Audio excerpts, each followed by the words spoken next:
حضور نبی کریم صلی اللہ تعالی علیہ وسلم نے ارشاد فرمایا غلاموں کو، غلاموں بتاؤ کہ کسی کے گھر کے سامنے اگر نہر ہو اور اس نہر کے اندر نہانے والا بندہ 5 مرتبہ غسل کرے، 5 مرتبہ بندہ جا کے نہائے، بتاؤ کہ اس بندے کے جسم پر میل رہ جائے گی؟ غلام عرض کرنے لگے یا رسول اللہ صلی اللہ علیہ وسلم 5 مرتبہ نہانے والا بندہ اس کے جسم پہ میل رہ جائے، یہ تو نہیں ہو سکتا۔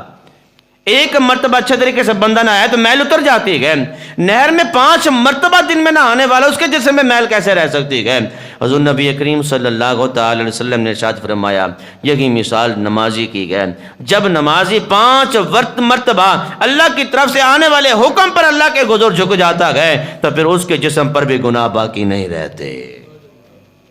اس کے جسم پر بھی گناہ باقی نہیں رہتے۔ کتنی عظیم مثال ہے، کتنی عظیم مثال ہے۔ نہانے سے اگر جسم پر میل نہیں رہ سکتی نا، 5 وقت اللہ کے حضور جھکنے والے بندے کے جسم پر گناہ بھی نہیں رہتے۔ حضور نبی کریم صلی اللہ تعالی علیہ وسلم ایک اور مقام پر ارشاد فرماتے ہیں، سرکار فرماتے ہیں کہ 5 نمازیں جو ہیں نا، ایک نماز دوسرے نماز کے درمیان جو ہونے والے گناہ ہیں ان گناہوں کا کفارہ ہے۔ جب بندہ فجر کی نماز ادا کر لیتا ہے،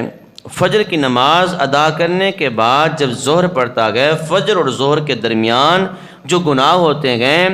فجر کی نماز پڑھی پھر ظہر پڑھی، درمیان میں جتنے بھی گناہ ہوئے اللہ رب العالمین نے 2 نمازوں کے صدقے سے گناہوں کو معاف فرما دیتا ہے،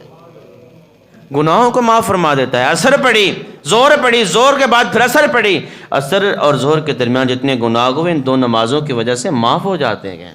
عصر کی نماز پڑھی پھر مغرب پڑھ لی، درمیان میں جو گناہ ہو یہ نمازیں گناہوں کو معاف کروا دیتی ہیں۔ پھر مغرب پڑھی، عشاء کا ٹائم آ گیا، بندہ دوڑا اللہ کا حکم مانتے ہوئے مسجد میں آ کے جھک گیا، جیسے کہ عشاء کی نماز پڑھی، سرکار فرماتے ہیں مغرب سے لے کے عشاء تک جو گناہ کیے نماز کی وجہ سے اللہ ان گناہوں کو بھی معاف فرما دیتا ہے۔